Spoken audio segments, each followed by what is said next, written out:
Welcome in, Braves Today, bravestoday.com. It's all brought to you by Active Wealth Management. Go to annuity360.net. You get a free book there if you go there and put all your information in. He's Lindsay Crosby. I'm Ben Taylor.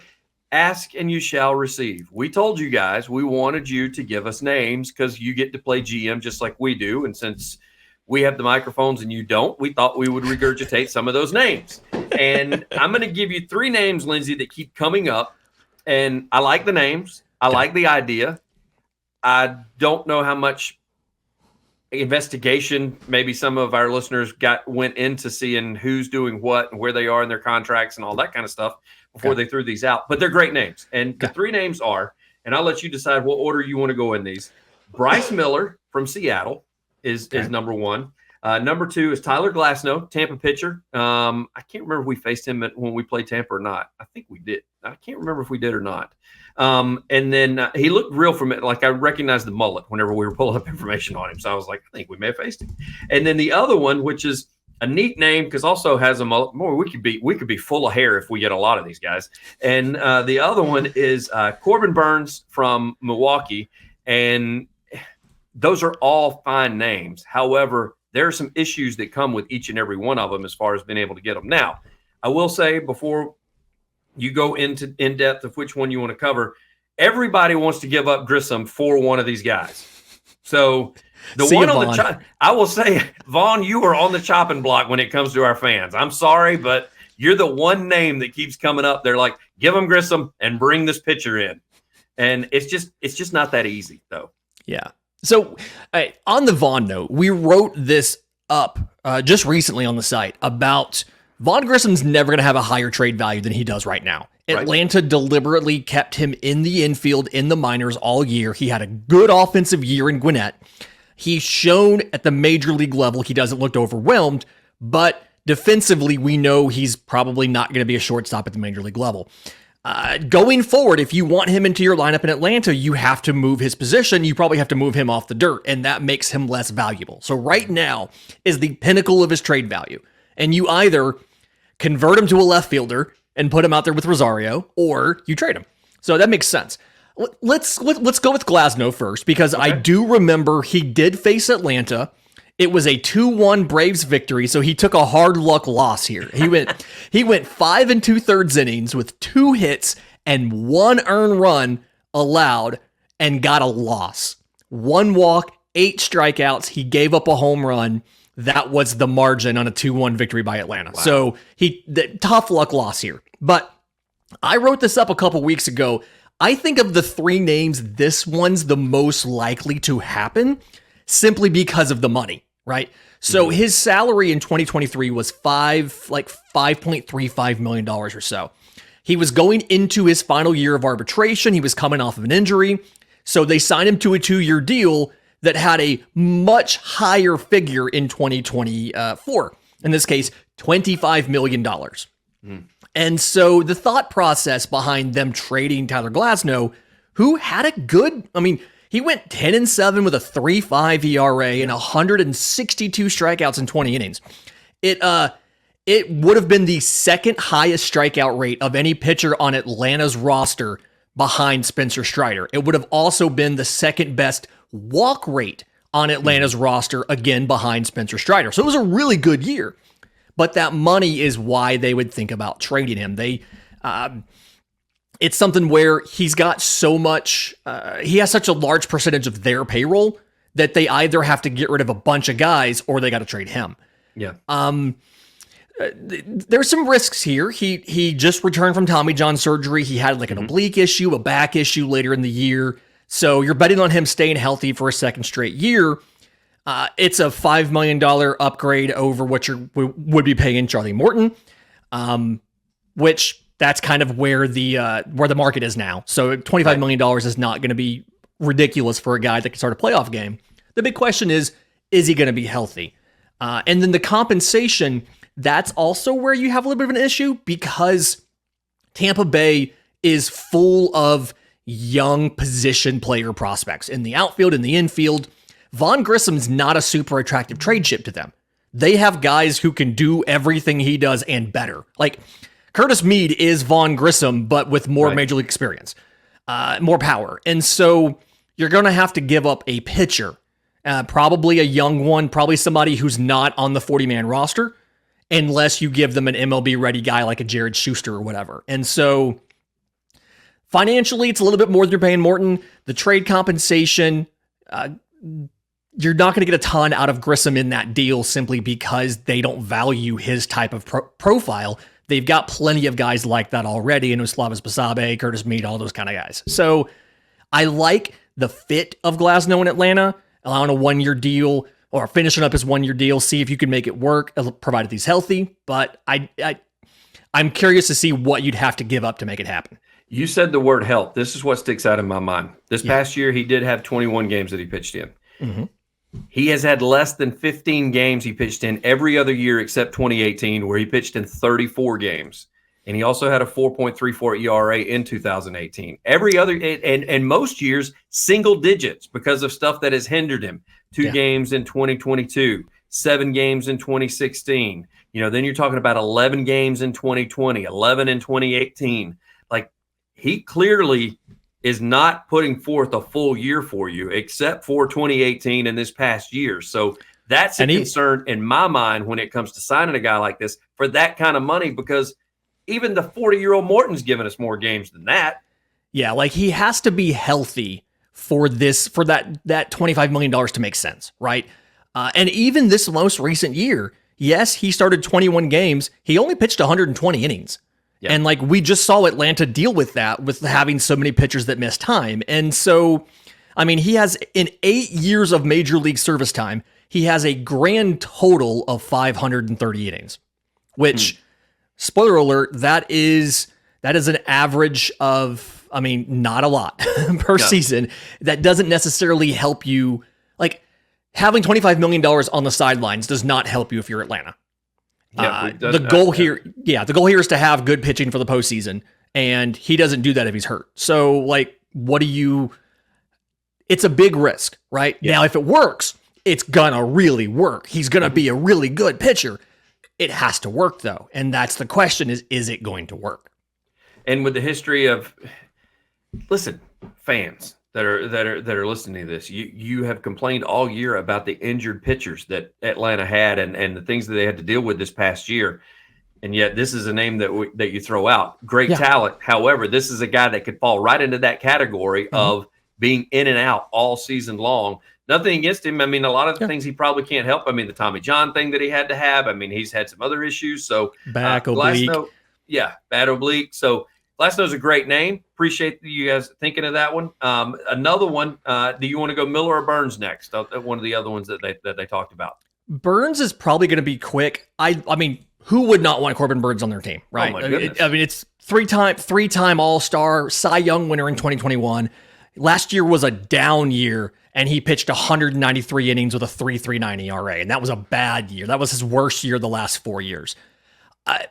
Because Brandon Woodruff, who is also going into his final year of control in Milwaukee, because he is out for all of next year, it is a lot less likely now that Milwaukee will also trade Corbin Burnes and not have either of those guys for 2024 unless they decide to just punt on the season altogether. And as a team that just made the postseason and went to the playoffs, it doesn't feel like they're in a position where they're just going to punt on the upcoming year. So, I mean, yes, he is theoretically available. There's going to be teams calling in and asking about him.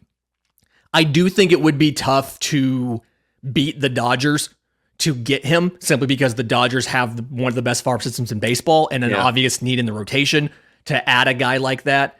Now, that being said, obviously anything could happen. Atlanta has a history of doing multiple trades with Milwaukee before. They got William Contreras in the Sean Murphy deal. You got Orlando Arcia from them back in the day. You've made multiple trades with them, but it feels like if you are going to make a trade, the Dodgers are the favorite.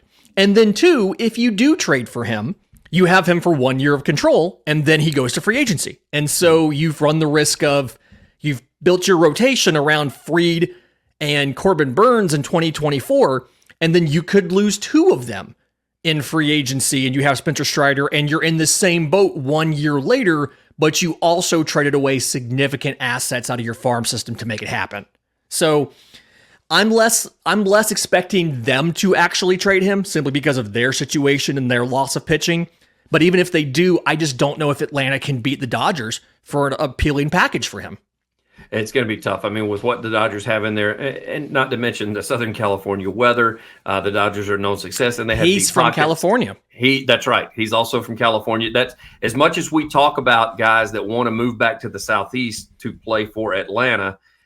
Those same guys that are from California that played at Cal State Fullerton, that played at Cal, that played at US, those guys want to go back out and play back in LA as well. So that's one thing. That's the same strike that we've been using on other players. We're like, hey, bring him home, bring him back to Southeast. Well, saw it happen with Freddie Freeman. Take him back to California because he's a California kid. It's all brought to you by Active Wealth Management. Go to annuity360.net for your free book. Make sure you tell Ford we said hello. You can find out more about Active Wealth by going to their website, activewealth.com. You don't want to or if you want to catch up on Ford's financial radio shows, you go to activewealthshow.com. You don't want to miss out on the valuable insights that Ford provides. They have multiple offices in Alpharetta, Cartersville, Kennesaw, Midtown, as well as their new headquarters off Exit 12 and Georgia 400, close to home. Tell Ford we said hello. And for that free book, that website is annuity360.net, as you see on your screen. So, Lindsay, the last guy that we're talking about as far as one of the pipe dreams, and still a great name out there, and that's Seattle's Bryce Miller, which is kind of odd because Seattle's just one of those teams until the playoffs roll around, nobody really pays attention to them. Okay, so I mean this with all due respect to fans who want Atlanta to trade for Bryce Miller. I need somebody to explain to me why Seattle would be willing to trade Bryce Miller. I understand the argument of they need a second baseman. They went out at the trade deadline and got a warm body in Josh Rojas to play second base. They went out and got a just outside the top 100 prospect in Ryan Bliss, who's in AAA and right now in the Arizona Fall League, who made the Future Stars game at second base to come into their farm system. And they've got multiple guys who have played second base before, like Dylan Moore and Sam Haggerty. So I understand you see a hole on their major league roster, and it makes sense to say, well, we have a second baseman in Vaughn Grissom we can give you. But this is a small market team by their own admission. And the point of having a good farm system is to find cheap, underpaid players to take meaningful roles. And their rotation is like 31-year-old Luis Castillo, who they traded for and extended. And then it's 26-year-old Logan Gilbert, 25-year-old George Kirby, 25-year-old Bryce Miller. And then behind them in the farm system, you have Brian Wu, you have Taylor Dollard, you have Emerson Hancock, who, by the way, if we're talking about players to trade for, he's the one that went to UGA. Why would you not go get that guy? That's a good point. I just don't understand why fans just assume that you can get a young, controllable starter who has 5 more years of incredibly cheap team control from a small market team. Now, if he was hitting arbitration and he was expected to cost $12 million next year, it would make a little more sense to be like, okay, Atlanta's going to go and offer them a young asset to get the expensive guy off the roster.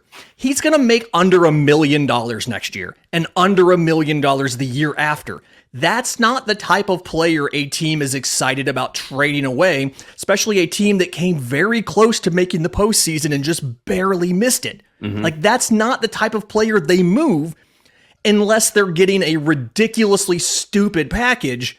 And we've all talked about, we don't want to trade AJ Smith-Shawver. We don't want to trade Hurston Waldrop. That's the equivalent of this for them. Right. Trade. Like, if you look at AJ Smith-Shawver's stats, they're pretty equivalent as far as ERA and things like that to what Brian Wu did. So what you're saying is, give us your AJ Smith-Shawver. We'll give you this extra second baseman that we're not using.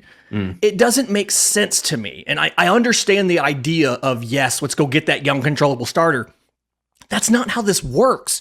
There's no incentive on their part to do that. Now, if you were offering them Ozzie Albies, there's a possibility that they would say, for that type of upgrade, we would give you this young controllable starter. Right. But you're not getting rid of your extra infielder that you're not using to get 5 years of team control of a cheap quality number 3-4 starter.